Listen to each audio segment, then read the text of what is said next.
no, we actually don't need you up here because we put you on the floor. Good. We practiced on it. Saves me the steps. That's right. And we'll test the volume and it'll be checked. So it's all yours.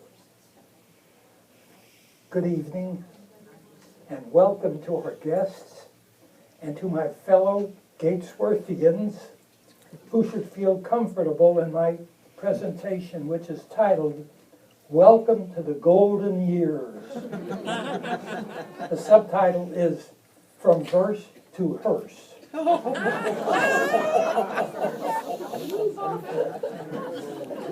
Light verse by Bud Milder. Some of you who have endured this sort of thing before are aware that what I shall read from this volume may or may not come across as poetry.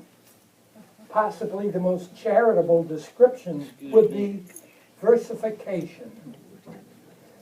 Not that versifiers need apologize for their efforts. Light verse is simply a form of literary endeavor which may or may not be poetry. I think I'll leave it like that.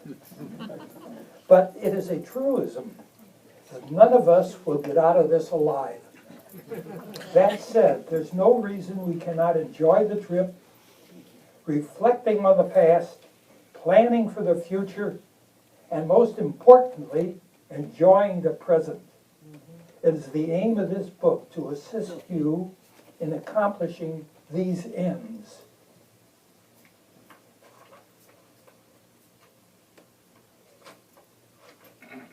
This volume is composed of 9 chapters or sections, each of which approaches aging, or lifespan, from a different point of view, more or less. The first section is titled, Denial of Aging. The first poem in the section is a lamentation from an unhappy lady who cannot tolerate the passing years. It's titled, I wish I looked just like the lady who moved in next door. And it goes this way. I wish I looked just like the lady who moved in next door. I feel the pangs of envy every time I pass her door. She's 45, the neighbors say. She's slender and athletic. Oh, I'm past 75 and I look just pathetic. I was at home just marking time. Now I'm on tenterhooks because men turn their heads and whistle, taking second looks as she strolls along, displaying her gluteal calisthenics. So I strove to reinvent myself, to be more photogenic. The workout center which I joined gave me a guarantee.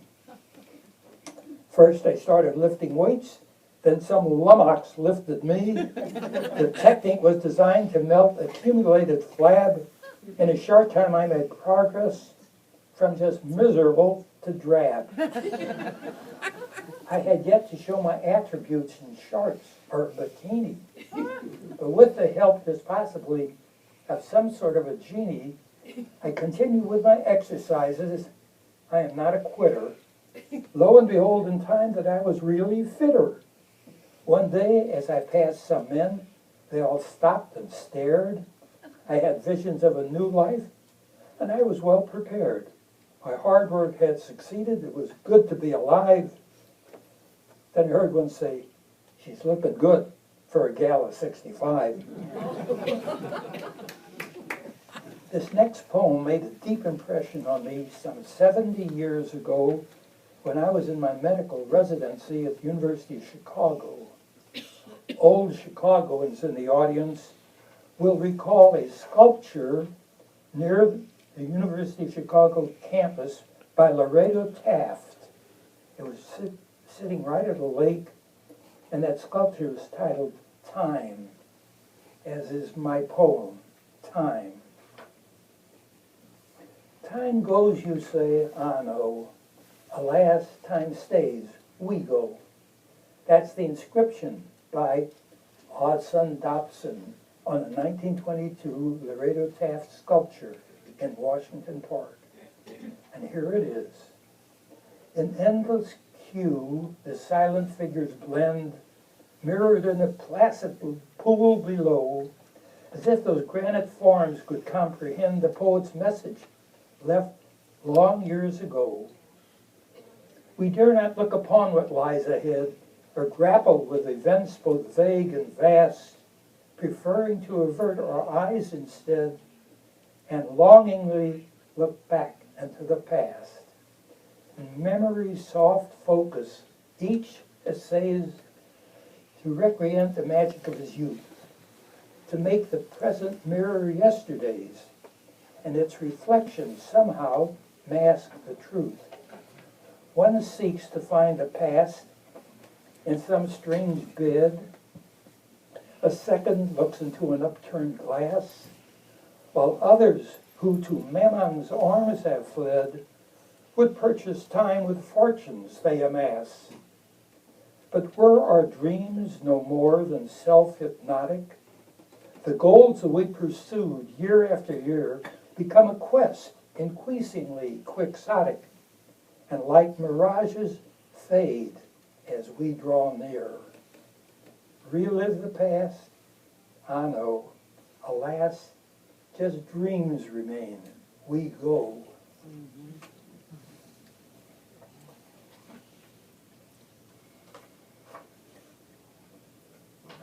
Well, that is it. As we go, you really got to keep your chin up, if nothing else. This is titled Turn a Page. And you'll all recognize this. Although you live on prunes and bran, you are not an Oldsel-ran. You still have what it takes to be a lover. Because your arteries may harden, you think you're old, I beg your pardon. You still have untapped talents you'll discover.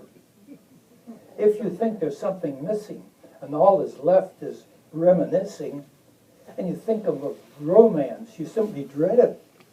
It doesn't disappear with age. In life, you simply turn a page. It's like riding on a bike. You don't forget it. Although you're losing bone and sinew, don't despair. You've got it in you. The fact is that your age is just a number. So hop in bed with verve and zest. All you can do is do your best. If nothing else, you get a good night's slumber.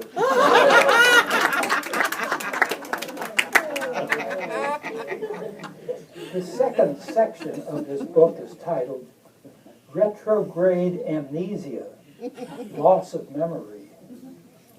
Of all the torments of aging, loss of memory, both long-term and short-term, for me that's the most irritating, really. I can get it from the kitchen table, go 2 steps to the fridge, and forget what I went for. It's all happened to all of us. Not that unusual. In this poem, titled The Elves Upstairs, this poem on amnesia, it'll make a suggestion which can help you survive the annoyance of remaining calm. Don't give up. Here's one idea. It's called The Elves Upstairs. I beg your pardon, dear old friend, but I'm blocking on your name. I see your movements have expanded, and you are not to blame. I know I can recall it. If you'll give me just a clue. Were we together just last week or years ago at Podunk U? There are little elves upstairs who put those roadblocks in my brain. They're a nuisance, but what can you do? I really can't complain. It's embarrassing at times, but I refuse to obfuscate.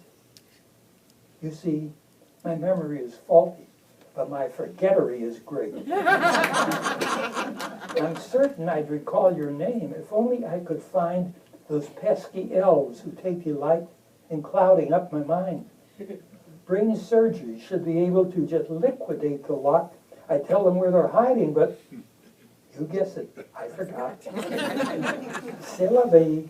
I'm not the only one with pixies in their crania, cluttered up by those same elves with useless miscellanea.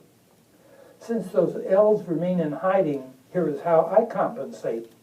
Though my memory is faulty, my forgettery is great.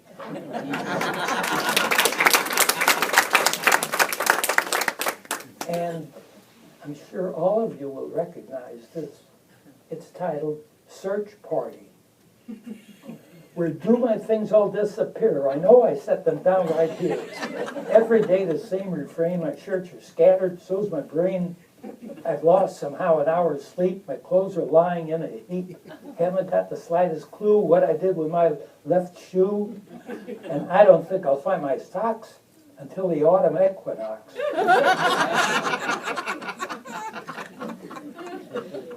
Good quack.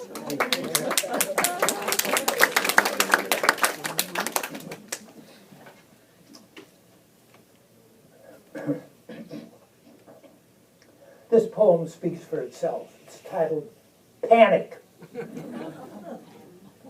Is the luggage all secure? We're going to miss the plane for sure. Where's the taxi I requested? Will it speed and get arrested?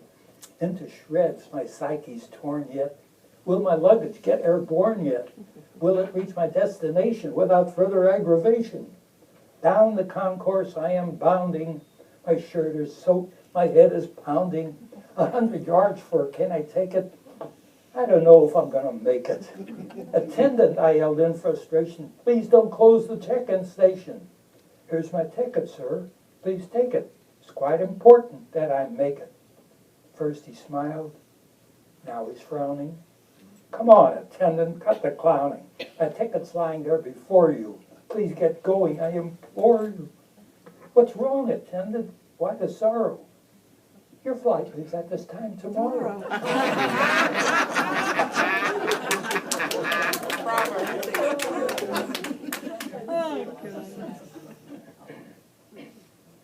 The third volume of this section is titled Nostalgia, Reverie, Dreams. Most of us at one time or another have episodes where we lie back and enjoy the pleasure of the past, either reminiscing or dreaming. The first poem in this section is titled Nostalgia. Let's close our eyes briefly together and flow back into the past. Nostalgia. To come right to the point, the world is out of joint. At least it is from my own point of view. And I think it's very strange that all things are wont to change, because I was more than happy hitherto. I think back on the 20s, when there still were copper pennies, and salesmen were more courteous than rude, when four-letter words were muted, and the lakes were not polluted, and of course there were no additives in food, when Charles Lindbergh flew to Paris, and when Orson Welles would scare us. That's when marriage was in vogue in Hollywood.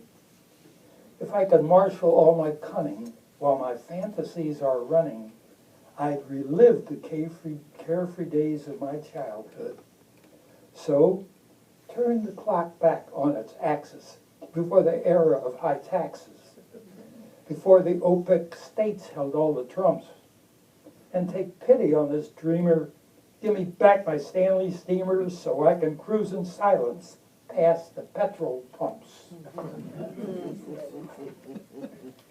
You know, you'll have to agree that all of us at times have episodes where we lie back and enjoy the pleasure of the past.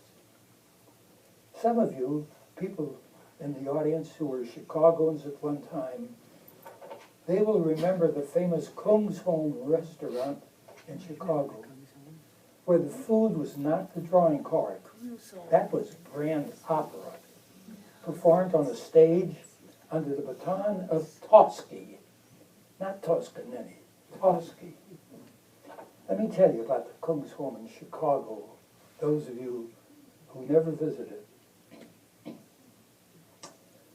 Riffling through my memories, through years of programs stored at home, his name was Kramer, I believe, his restaurant, the famed Kung's Home.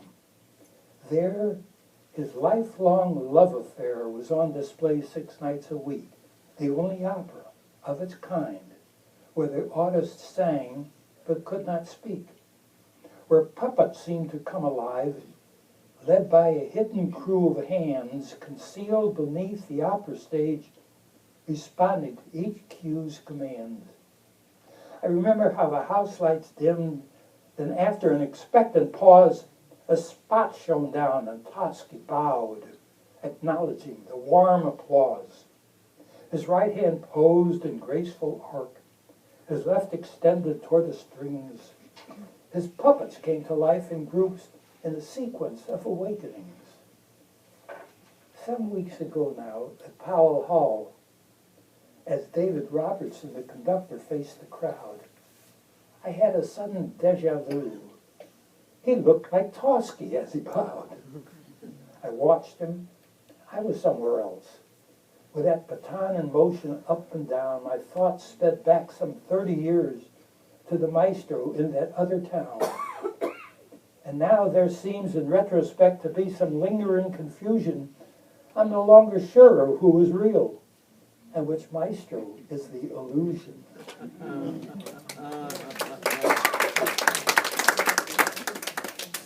But we dream. Dreams. For most of us, dreams are inevitable. They may occur at any age. They may be the continuation of some action during the day preceding the dream. On one occasion, you may awaken with a smile, other times a frown. But this is a poem that I love. It's titled, Dreaming. I dreamed my favorite fantasy, that you were real and here with me. Just how it came about, I'm not aware. I dreamed that decades had not passed, that I had won your love at last. And I awoke, and you were there. I dreamed one night the telephone awoke me with its strident tone. I heard a voice I thought I knew.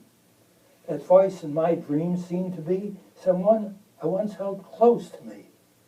And I awoke, and it was you. I dreamed we'd meet in some strange land and walk for hours hand in hand, the sort of dream for which my friends all chide me. And in my dream we'd consummate the love for which we vowed we'd wait, and I awoke with you beside me.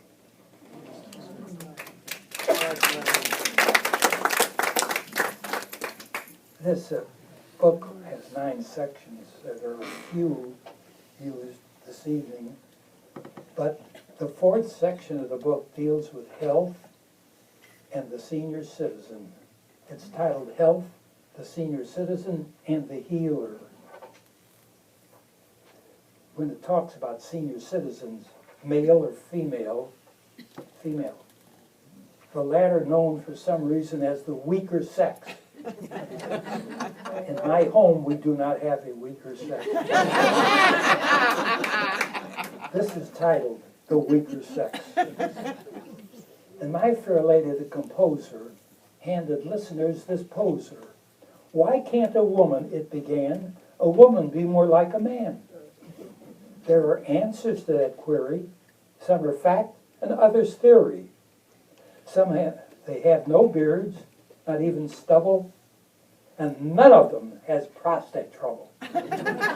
Women should be mighty grateful that each of them was spared that hateful organ which, without one's knowing, quietly continues growing. Lawyers should prepare a tender to offer to the female gender our prostates so they won't be jealous, and let them learn just what befell us. And shortly you will learn. Though women be egalitarian, their chief concerns remain ovarian. And even in the woman's movement, the prostate gland is no improvement. I, for one, cannot conceive that woman's lib is so naive as to come forward with impunity and ask for equal opportunity, because they know when they've got a bargain for not possessing that one organ.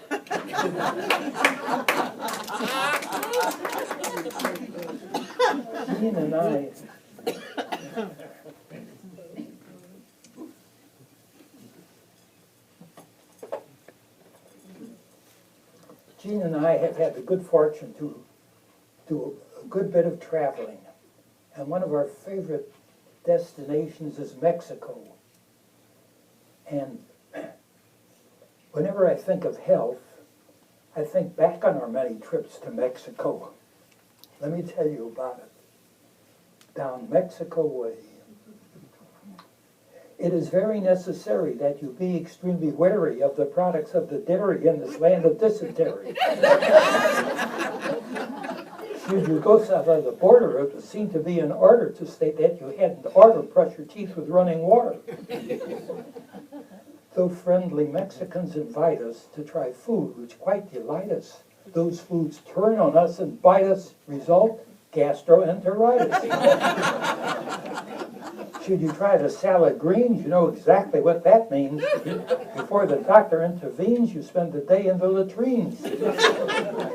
To sum up the entire issue, the best wish that I could wish you is with money you won't miss, you should invest in toilet tissue.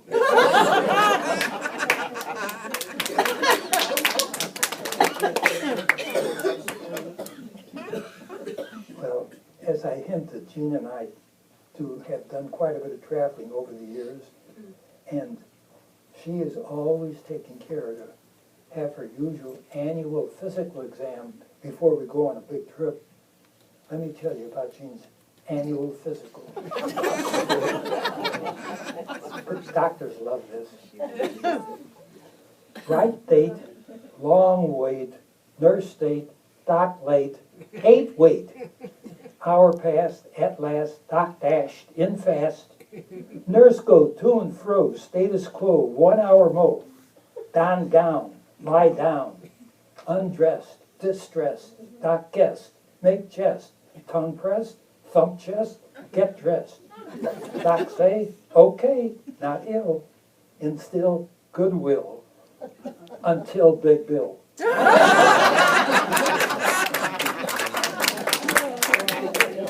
My colleagues are going to hate me. But the skilled physician has the background and the talent to manage a wide variety of illnesses. Why, anything, from a common cold to constipation. Here is his approach to that. This is titled The Suppository. All paths, 'tis said, lead but to glory, but what of the suppository? Its path, its therapeutic route is, well, let's just say roundabout.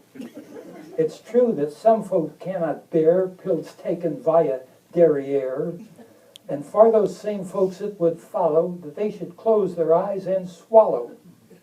So the simple moral of the story of the much maligned suppository is, though it lacks the social graces, it knows exactly where its place is. That's great.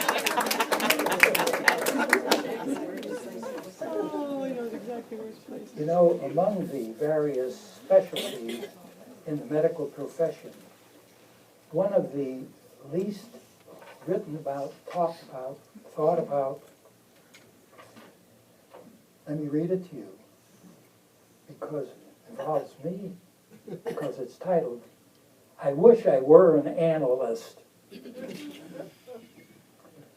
I wish I were an analyst so I could sit and listen to patients stretched out on the couch as they are reminiscent. I'd listen to their lurid tales with overt objectivity and snigger at, behind their backs, their scandalous activity. I'd sit behind and to one side so they can't see me leering and take vicarious delight at the wild tales that I'm hearing. I'm sure that everything I'd hear would be lewd and licentious, and I'd hang on every word, since I'm by nature conscientious. I'd catalog their escapades, those not for attribution, and I'd act as their confessor, though I can't give absolution. For patients, 'twould be time well spent to deal with their condition, and I could send my kids to school and pay for their tuition. When I told this to my analyst, he seemed a bit perplexed. Then he smiled and said, lie on the couch, it's obvious you're next. One of the chapters of the book is titled Love, Sex, and Marriage. I know you're waiting for that. Assuming the whole book is that, very little.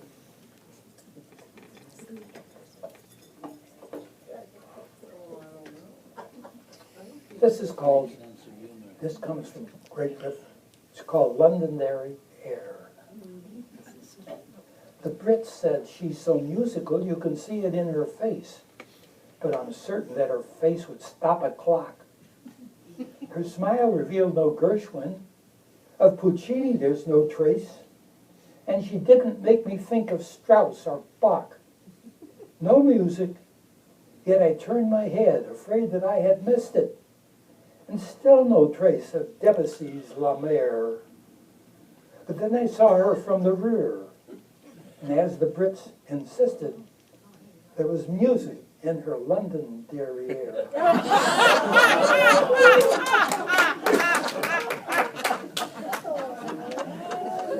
Well, here's another sex one. This is titled The Chosen.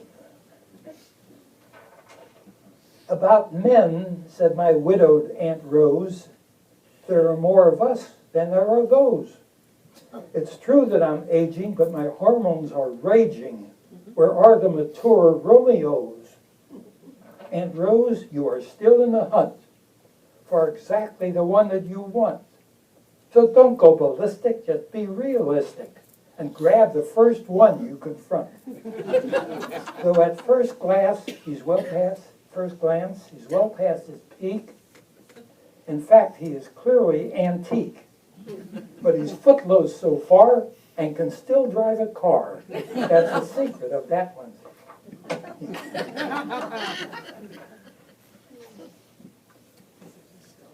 This is one of my favorite love stories. Mine. The locale, the Ferry Air Dome. St. Louis in the audience can remember the Ferry Theater on Easton Avenue, and behind it, in the summertime, a huge open place with a huge screen at one end and slowly rising benches and chairs. Brings back a lot of things. Let me tell you about the Ferry Air Dome. I must report with sorrow that the name Ramon Navarro means little to us as we reminisce. And of Rudolph Valentino, there is little more that we know, save for scattered threads of memory like this.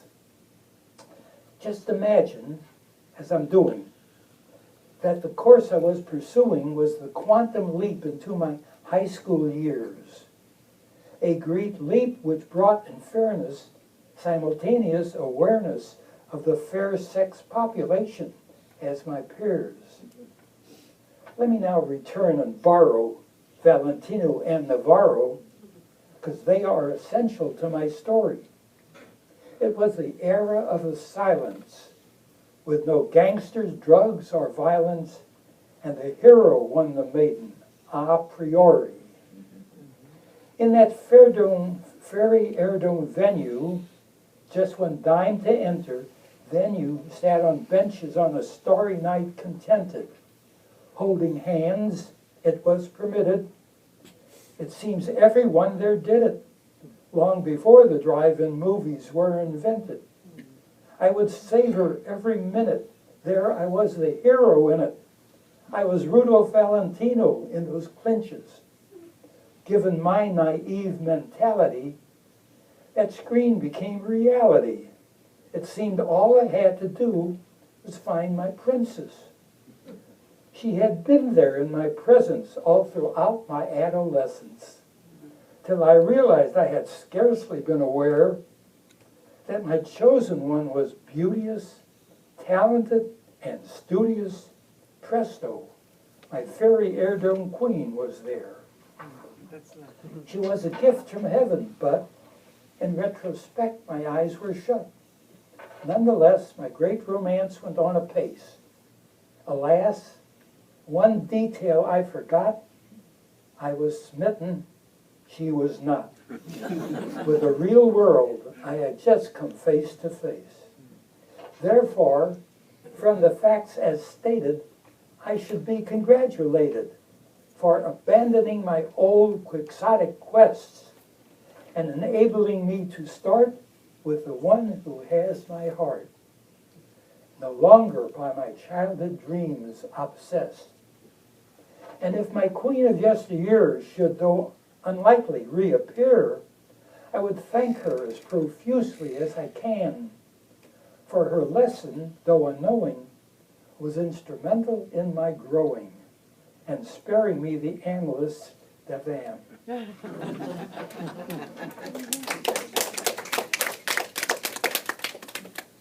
But the world is not magic.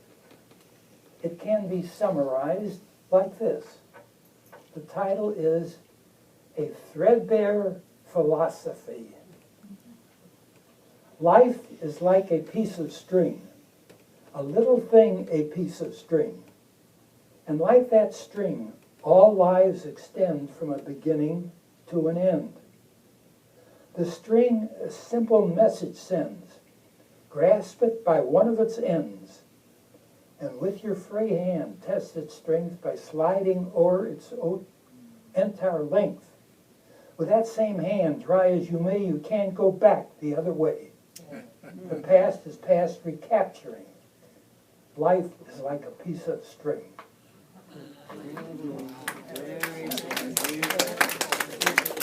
And I should like to close with a message for all of you. It's titled, Pick Up That Phone. There's a lesson in this story from which some of you may profit. While others, it's the sort of bathos they are prone to scoff at. It started with the feeling that my friendships needed strengthening because the years are passing. The shadows have been lengthening. So I riffled through my phone book and I called my old friend Owen. The voice that answered said that he had moved, address unknown. Next, I telephoned Carl's home. His wife Miranda said, "Hello." "How's Carl?" I asked, and she replied, "Carl died 2 years ago." Bob's story when I called him. I had not been prepared for it. His son said, "Bob has Alzheimer's. Thank God he is well cared for. If you should come to visit, he won't know you. That's a shame. If you had called 6 months ago, he would have known your name." It dawned on me at last that all my friends were disappearing, and I was forced to face the fact that my time too is nearing. Nothing could be sadder than to know that when you die, few friends will gather as you're laid to rest to say goodbye. So pick the phone up, call a friend, this author recommends, because the only lasting treasures are your family and your friends.